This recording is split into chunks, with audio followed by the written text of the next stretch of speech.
What's up, season gang? Coming back at you with another video, and this is the third one in my financial responsibility series. And this popped in my mind right after I finished recording my Golden Girls video, because I don't want anybody to think that the traditional way of doing things isn't the way to go if that is still something that you want. Now, I did a couple of dating videos earlier in the month, and they didn't hit like I thought they would, because I thought more people our age would be more interested in finding that special someone if you don't already have them, and finding that significant other. And I wanted to talk to you guys about building relationships and all of those things, but those videos didn't quite hit like I thought they would. So I some of my folks are less interested in settling down in a traditional situation. I'm sure many of you have been married before, and maybe you've decided that you don't want to do that again. I don't know what the situation is, but this last video in this series, I wanted to come to you guys and talk to you about why being in a relationship is a better financial plan than being single. Now, we all know the traditional way of doing things. And I do have my best friend, my go-to friend. She's a widow. She was married for 26 years. She never contemplated being single again. So this is not something that she has planned. But sometimes things happen and we have to shift, or we have to switch things around a little bit. But at the end of the day, ideally, her life would have been just the way she wanted it to be had her husband lived and they continued in their relationship. And she's the one that kind of brought this to my attention. And we all know the hard truths about, being single and the expenses that are associated with it. And when your income is the only income, you have to cover everything. You got to pay all of the bills. The financial burden is 100% yours. And for those of us that are seasoned, we don't necessarily subscribe to that. The man has to pay all the bills. I'm 55 years old.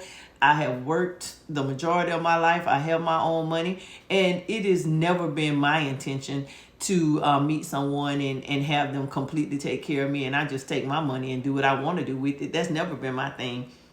So, many people struggle, with saving for the future and having enough, because they're focused on daily survival. And with this current administration and all the things that are going on, that's very important. We do have to focus on the day-to-day and our survival skills. And having a dual household income provides more flexibility to be able to do that. So for those of us that are seasoned, please, please, please don't eliminate the possibility of finding someone that is very similar to you with a similar financial situation, where the two of you, could help each other.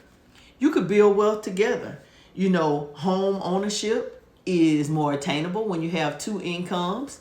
If you both are fortunate enough to own houses, you could live in one and rent the other and create some additional income that way. Loans and things like that are much easier to get when your income is higher. But I think as seasoned folks, we are less concerned about creating more debt and more concerned about creating more revenue and resources so that we can be comfortable during this season.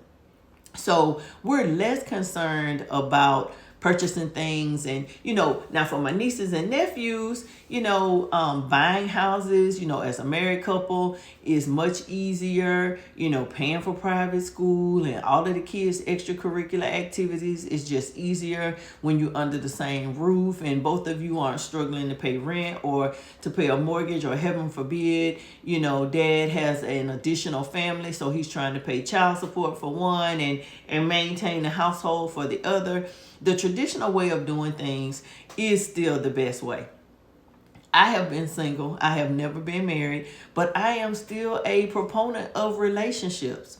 of good relationships. I do not have any problem allowing a man to lead, allowing a man to be a man and providing in the way that he sees fit. I have no problem with my responsibilities as the woman in the relationship. I think the roles are somewhat less traditional in terms of the cooking and the cleaning and the washing and the rearing of kids when you are 55 years old and you don't necessarily have all of that. If one of you works, one of you can take care of things. If the other one is retired, they can take care of things. We can split things. You do things together. No one person has to do it all. So while a traditional relationship, is the way to go, you set your relationship up the way you want it to work. You do what works best for you, not what everybody else is doing. Don't worry, about everybody else.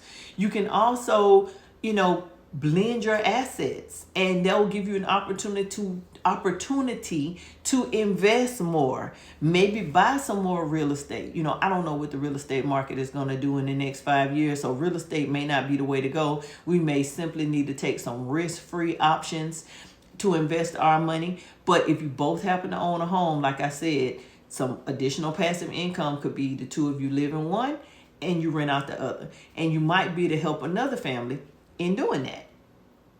Now, the flip side is you have to choose the right partner. You need to choose somebody that's on the same page as you. It will do you no good to meet somebody that's spending every dime they have if you're looking to invest. You guys are not on the same plan. You don't want to have a relationship with somebody that goes to bed at 6:30 as soon as it gets dark, and you don't go to bed until after midnight, unless you're going to have separate, sleeping quarters and things of that nature. But I'm talking traditional relationship. You need to be on the same page with your finances. You need to be doing the same things, because the goal of this thing is you want to, have a loving relationship, the whole companionship thing. We want to avoid loneliness. We want to avoid isolation. People need other people. We were put on this earth to be paired up. We were not put here to live alone. But at the end of the day, you need someone that believes the same things that you believe regarding finances, because that is the biggest fight. That's the one thing that breaks people up, is when you can't agree on money. So you need to be in a relationship with someone that feels the same way about money that you do. And the relationship needs to be not only financially beneficial to you, but it needs to be financially beneficial to the other person. And that means that you need to sit down and have a very serious conversation about not only money, but, long-term, care.